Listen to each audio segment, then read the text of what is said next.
You're about to hear the most informative, inspirational, persuasive show in America, the James A. Hendrick School of Leadership.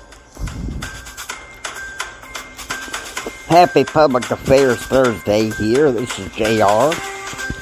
I like to step in on Thursday sometimes to help Jimmy take off the load. Today, the topic is lifting above the jabber. This is me as a public affairs consultant. And, of course, we're going to try to use a variety of sources, but starting with CBN News. Okay? Now, we're going to try to maybe do about 6 sources today, if we can.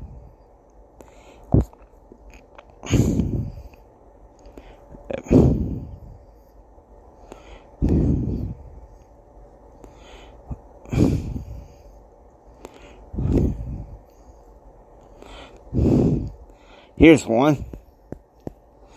GOP nominates Steve Scalise to be next House Speaker.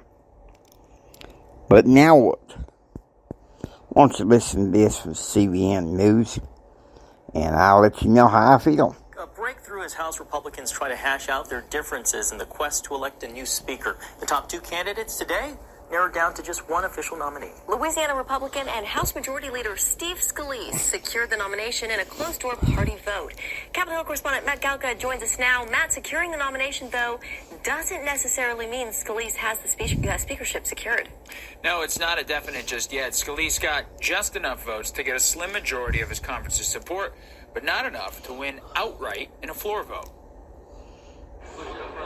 Steve Scalise was confident ahead of his party's nomination vote Wednesday afternoon. Scalise edged out Ohio Republican Jim Jordan with 113 votes to Jordan's 99, enough to win the nomination. There's a lot of busy work to do, a lot of important work to do on behalf of people who are struggling, not only here in America, but who are concerned all around the world.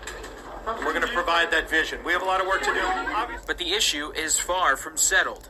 Leader Scalise won, and it's not over. I'm still throwing my support behind Jim Jordan for Speaker. I'm not going to change my vote now or anytime soon on the House floor. Some Republicans wanted a rule change requiring 217 votes from the conference in order to secure the nomination.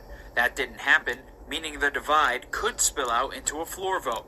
The future Speaker would need 217 votes on the floor to get the gavel. We can't afford this dysfunction. The nation can't afford this. The American people can't afford it. We need a speaker in the chair. We're in dangerous time. Milk toast again.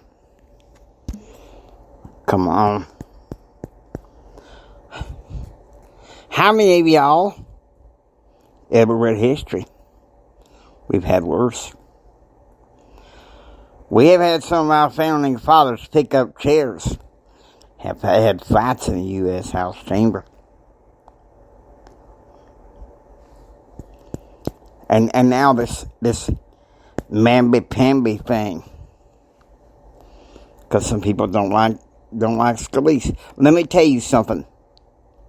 Scalise is the type of guy who can unite the party. Okay? Not the fact that he's a Louisiana man. He's a Southerner. And I'm rooting for him.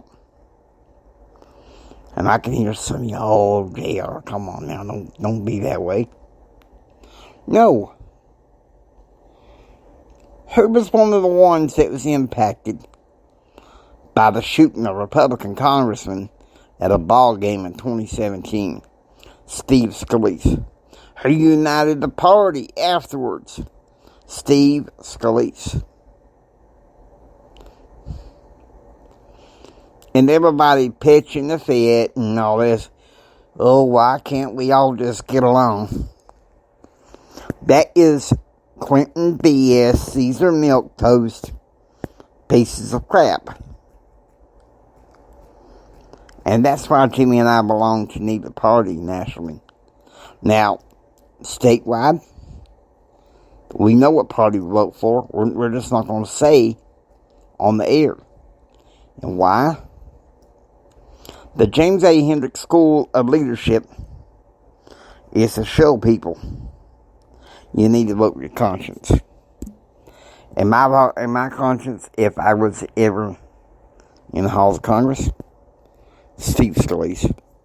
Now, here's another article. Netanyahu warns every member of Hamas is a dead man as new atrocities revealed 1,300 dead. Listen to this. Here's a quote for you. Every member of Hamas is a dead man. That's Israeli Prime Minister Netanyahu's message to the terror group that has massacred more than 1,000 Israeli citizens. The atrocities include children tied up and executed and men and women burned alive. Now Israeli forces are pounding Gaza from the air as ground troops prepare for an invasion. Chris Mitchell reports. Wednesday night, Prime Minister Benjamin Netanyahu announced a national emergency government with Benny Gantz, former IDF chief of staff and head of the National Unity Party.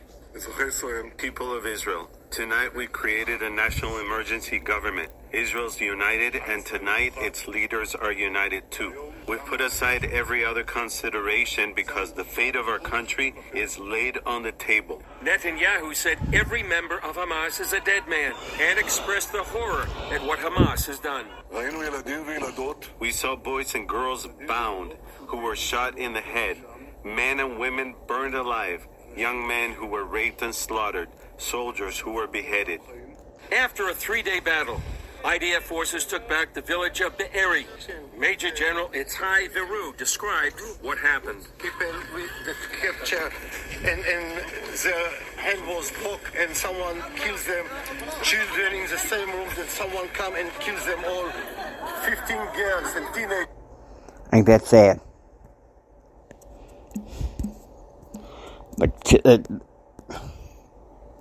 They're killing the babies. It makes me sick. I'm just telling you this. I'm gonna try to find a piece of scripture.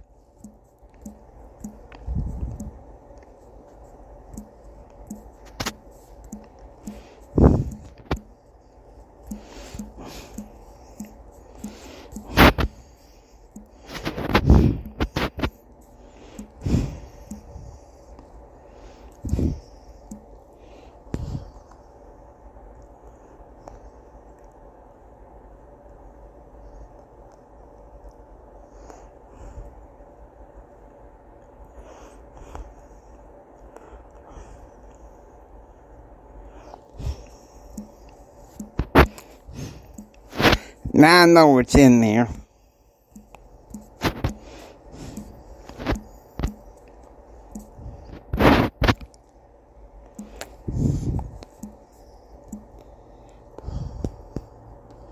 Here we go.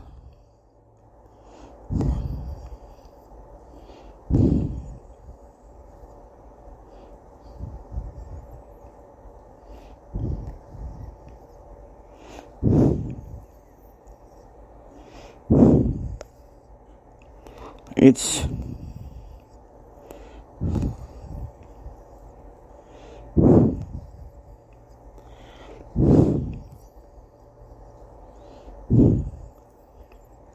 there is a verse in the Bible, and I wish I could find it. It says, "Pray for the peace of Jerusalem. They shall prosper that love thee." We need to pray for Israel right now. Why?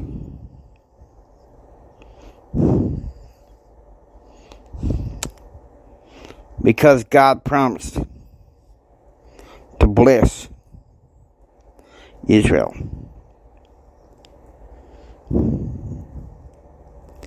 Alright? Please do that. Pray in your churches. Pray in your homes.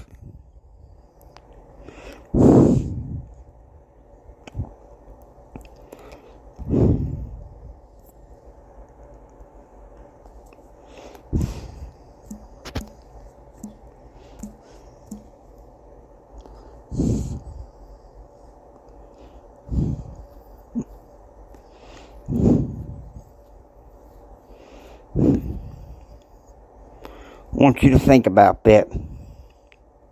We need to pray for Israel. Alright? Please do that.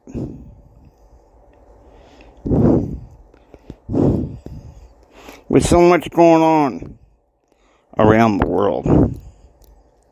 Yeah, there's rancor. But we have to stop thinking that everything rises and falls in Washington, D.C. For Pete's sake, we have to stop it. Let's lift ourselves above the jabber. There is something we can do right now. Let's get on our knees and pray for Israel. And let's get on our knees and pray for this country. Now, I hope you enjoy listening to the James A. Hendrick School of Leadership. If you like what you hear, please subscribe. Become a part of the James A. Hendrick School of Leadership Classroom. Until next time, keep up. Please do this. Keep up your hope. Keep up your faith.